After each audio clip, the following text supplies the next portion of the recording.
Devo spostulite rurana con poresti audita. Caien vide nove, silentigas duonon della mondo. Filino, fratino, i cani ai patrino, i defendente demona in ago indeni fratori la chialo. Che nine nia pova su nuigi, e stasima gita povo kaiji sen fina serciado. Fantomo kun vera corpo, movado kun vera celo. Voccio pelata de colero, tiui vorto estas la frapo, kiu mi rigas vin, tiu mesaggio mi esperas revenigas la equilibro.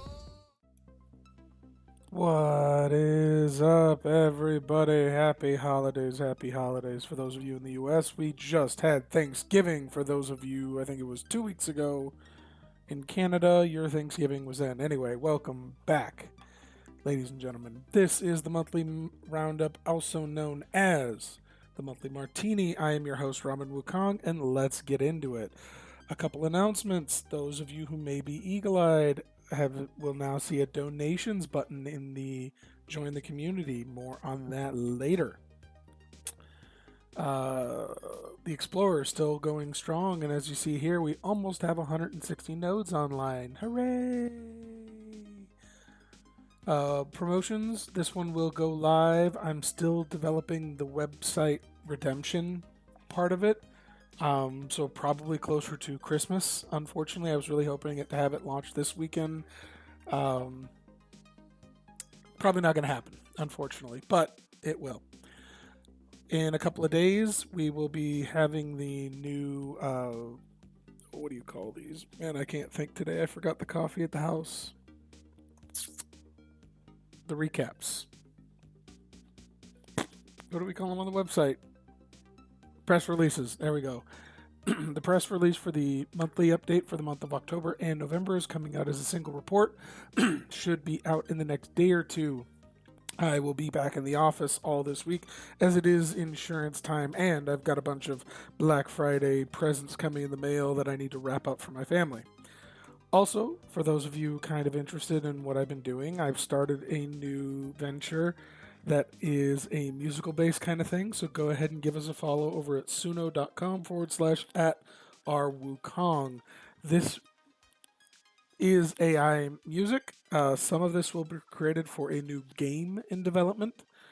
It's kind of neat, and there will also be a book and an actual album released from this, from a new little project. More on that in the future, but those are kind of the basic updates to this as a whole. We are now going to jump into the meat and potatoes. Alright, so as many of you know, the dead letter section is the amount of mail that I get at the end of the month or over the course of the month that asks me all kind of questions. These questions can be generated from our Discord server, YouTube, both public and direct messaging, Twitter, both public and direct messaging, Blue Sky, both public and direct messaging, basically all of our social media platforms. Or for those of you who are able to ascertain what the one email address that we use for Bitoreum.cc, you can send me all of your requests there. Not too many this month. I suspect the holidays have put us all in a state of kind of just like, what the fucketh? You know what I mean? First question, though, is actually one that I did want to spend a little bit more time, and this comes from Discord, and this was a public question asked by user 1337. Do we have a crew donation wallet that you can use for possible expenses and listing the coin? Not yet. I did want to go over this. Also, they had questions about possibly being on NestX and non-KYC. So let me address this kind of in order. I know that there was a very quick answer. To the listing, no, I haven't created a wallet yet just for that function, and here's kind of the reason why. I'm not sure whether I should just have a straight wallet address. It'll probably be in USDT, or look into the donation websites that basically hold things in escrow. That way, if we don't hit our goals, basically I can just cancel the project and give you all of your money back. Or you guys can just trust me that when you submit a donation, you can also give me a return address there. So that way,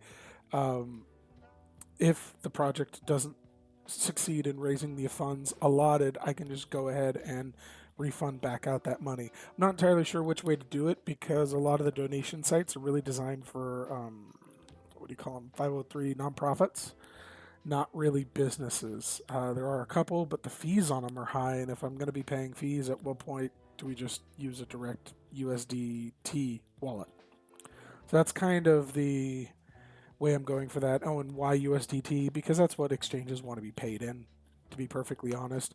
So in order to get around the most fees for conversions, just doing some kind of donation in USDT is probably going to be accurate. Let me look up I have a brochure that a couple of them have sent out. So I'm looking at one, and this is off screen for you guys. So this one has a 2 for trade. I'm keeping the name of the exchange and the company quiet because I haven't officially. This will probably be the one I'm going to go with, but I haven't made my determination. So if they're looking for a single commercial offering with no additions, that's $2,200 USD right now. If we want to do any kind of promotion, I think it's about, what is it, they asking almost $900 for promotion. Banners on their website and socials are an extra $200. And I think that's about all I really want. I don't mind paying for my own fee account. They're like, oh, we'll give you a fee-free account. F that. No, I'll pay the fees like y'all. I'm no better or worse than anybody else.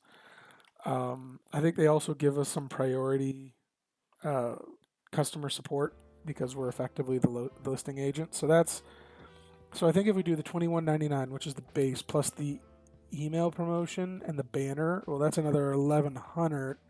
So right there, we're looking at $3,300 for that. Also, they do have a limited time offer where you can get on 2 exchanges, and the marketing services are now included for 3 months, so there's no more paying for it, and that's $39.99 plus a initial fee of $200. So basically, let's just say 4,200 is right around where that is, but it gets us on 2 exchanges and a fair amount of promotion. This is, however, for only 1 pair, so it would likely be Bitoreum versus USDT. To add an additional pair, that's $500 off the cuff. Probably Raven coin is what I'm looking at. There are reasons behind that. And, a lot of people are like, why Raven? There are reasons for it. A lot of it is to get slightly more value for trading. But so the point is that, I'm looking at between $3,400 USD and now $4,600 USD out the door. And that's for 1 exchange. Now, this exchange is Coin Market Cap certified, and why that is, or why we need that, or it's Coin Market Cap and CoinGecko, and why we need that is effectively it will restore our account back on CoinGecko, which was disabled because of the loss of Trade Ogre and Fine Xbox, which is where they used to pull their data for our coin. They cannot pull it for XBitRon, which is the exchange where it currently is. XBitRon, for all of their benefits, their fault is they do not, or CoinGecko doesn't recognize them and doesn't like their API for I don't know what reason. They never really told me. So there's that. But the biggest reason is that for advertising purposes, which is what this coin really needs, is advertisement. I really do need a CoinGecko solution, so that way the rebel rousers on the internet can be like, oh yeah, it's traded there, and also to get more stock, I guess, with the YouTubers that also deal with the mining side of it, because that's the angle that we need to attack this. First, we need the trading side, right? Because you need places to actually trade this coin to make mining worth it, and then you need the mining side, so I need miners to come back to the coin. As it is now, you can mine on it. There's no problem with it. I know that some people are concerned with Zpool's dominance, but to clear that up, Zpool doesn't really have like 100% dominance. It splits between Zpool and PMP with the lesser to Bowser. I really wish you guys would use Bowser more often. Yeah, their interface is old and outdated, and I don't care. It actually works really nicely. But PMP actually is probably where the vast majority of true mining comes from, because the way that Zpool works is kind of like a pooled resources. Effectively, you set your miner to say, oh, I want to mine Ghost Rider, and they kind of rotate through Ghost Rider coins, of which we're in that rotation too. So for a brief time, you're going to see just this huge hash that gets contributed to the network coming from Zpool, and then it passes on. Uh, you can get around that kind of by, if you're mining on Zpool, just say, I only want to mine Bitoreum. It'll still kind of cycle through for their, whatever their fees are. I think it's like 1 or 5%, somewhere in there. They're not very high. That's how they get their fees, is they swap over and say, oh, you're a Ghost Rider coin for this X percentage. We mine on the rotation, and then you don't get paid those coins we do. That's our cut, although they do also take a cut of Bitoreum mining as well. I know that people have akined it to a bot network, and that's not really what's happening. It just appears that way. So, yeah, Zpool and PMP mining are two biggest pools. I would like more mining interest back in the coin. In order to do that, I need this listed in more places. So after I get on this unnamed exchange that is CoinMarketCap and CoinGecko approved, at that point in time, I would look into smaller exchanges like the new up-and-coming NestX, which only costs like, I don't know, $300 to $500 for a single listing pair. And I know that that's what they quote, but I've talked to them in the past, and they were very amenable to quoting me a much lower price and getting us multiple trading pairs on there. Thing is, I can't look at them first. I gotta put all my eggs in the basket.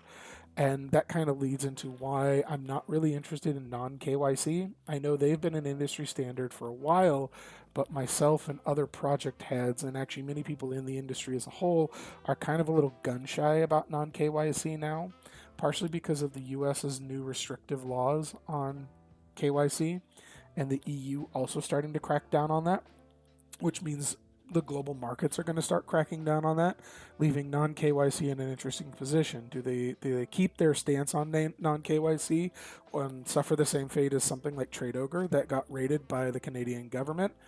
Or, they wouldn't get rated by Canada, they would get rated by whatever government they're in, or do they conform and say, well, more KYC is a good thing? So that was kind of the other reason why I'm looking at this particular exchange, is because while it's not no KYC, it is very minimal. They do ask for like the legal requirement, which I think is your address, like your home address, and your name, I think is what they ask, and an email. Might not even be your full name, might just be your first or last legal name, I forget which one, and then your home address, and then an email. And that kind of seems to be the bare minimum that most countries are willing to endure.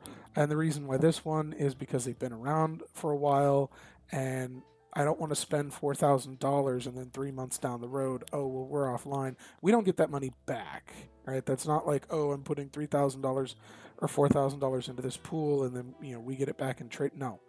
If I pay them that money, it's gone. It's what it's for. It'll be paid to that. We never see that back. So that's kind of the delineation. Yes, I will set up a donations account. More on that probably either next week or in the next month's block by block episode. One of those two will probably make that announcement. Following that, I am very gun shy about what happened to Trade Ogre, so I'm very focused on what's going on with exchanges on a worldwide front, because whatever exchange I have to pick, it has to have American support. What is it right now? 68% of all of our trading comes from by way of the U.S. So if over half of the market is in the U.S., I have to look at an exchange that is in the U.S. XBitRon is great. But we're going to need a bigger market that kind of serves both the U.S. and the global markets as a whole.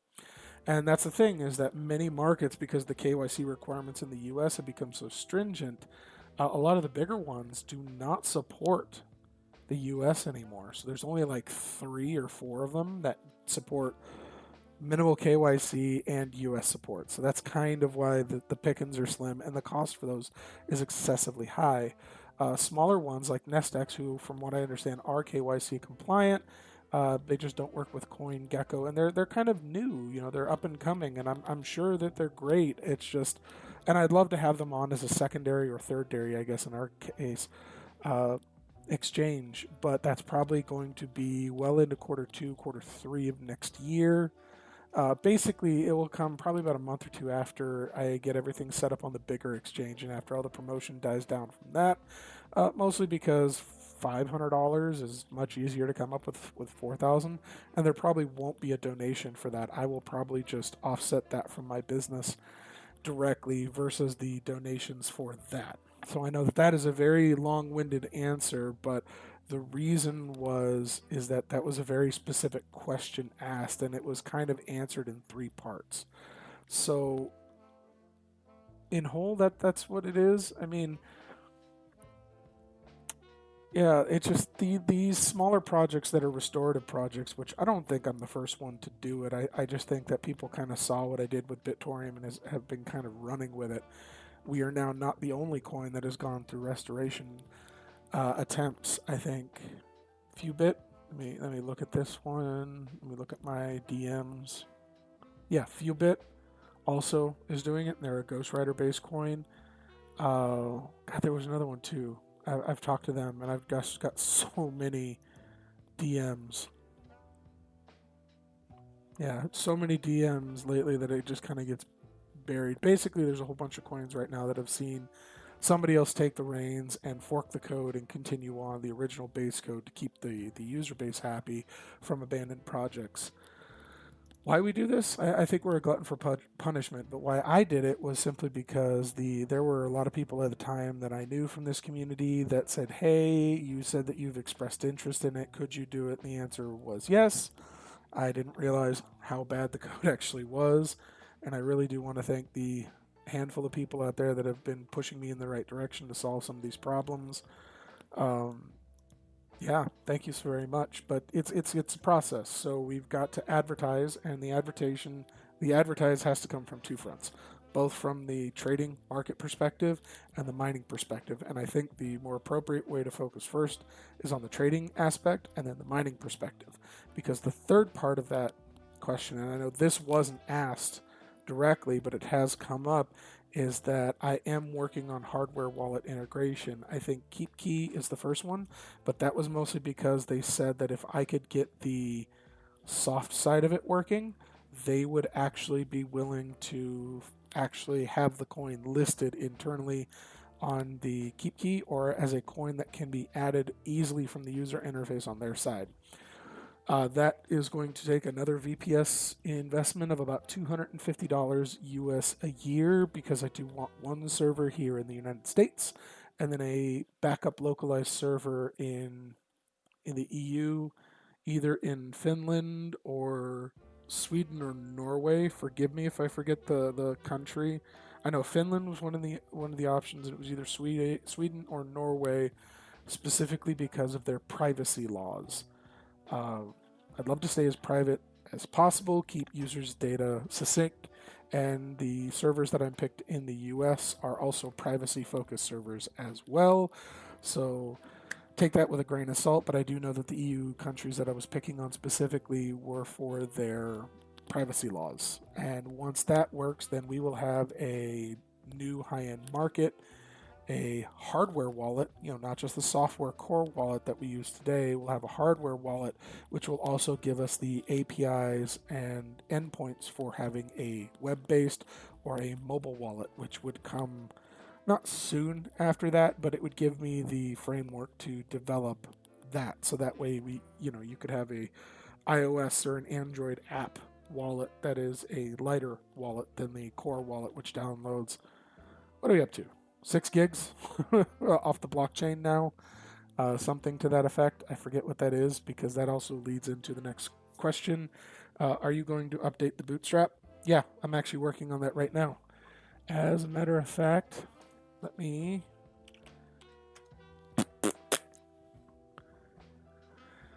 over to Nikovash.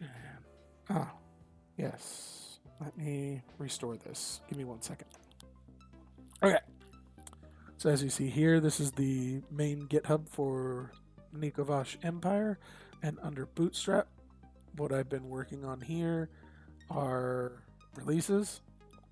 And what will happen is this will be separate, but this will be the Bootstrap information for the Bitoreum project. I'm working on other compression variables. See, the problem is that all GitHub, when I add files here, we're looking at a 2 gigabyte per file maximum. So some of the compression algorithms I have that can bring it under there, they're just not standard. Like I think gunzip, which is tar.gz and bip2 and xz, all are able to actually make a tar file effectively much smaller, but then that may require users to have a slightly more advanced knowledge of that.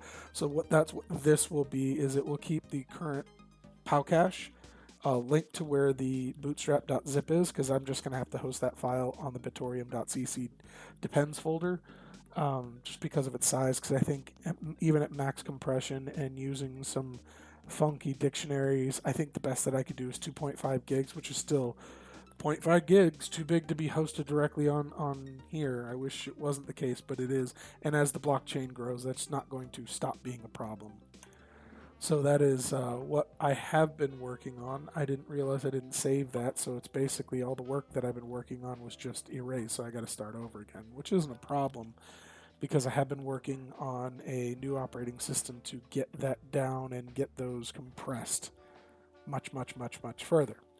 But that is kind of the overall that I was looking at today.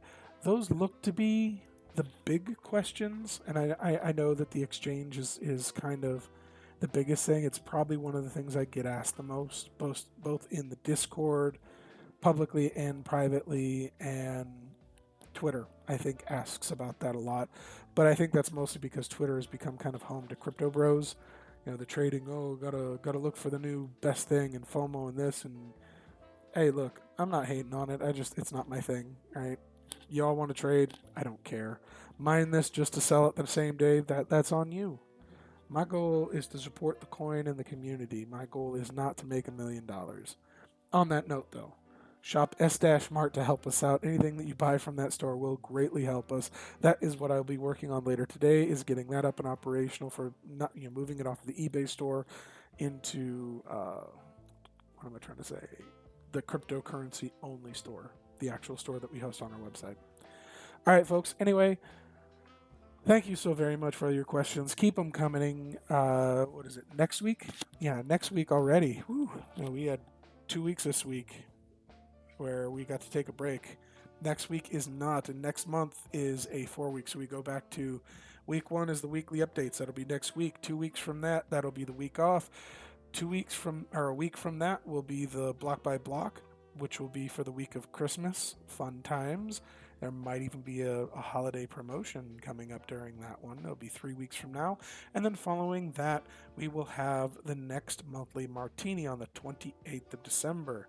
Until then, much love, and I will see you all next week.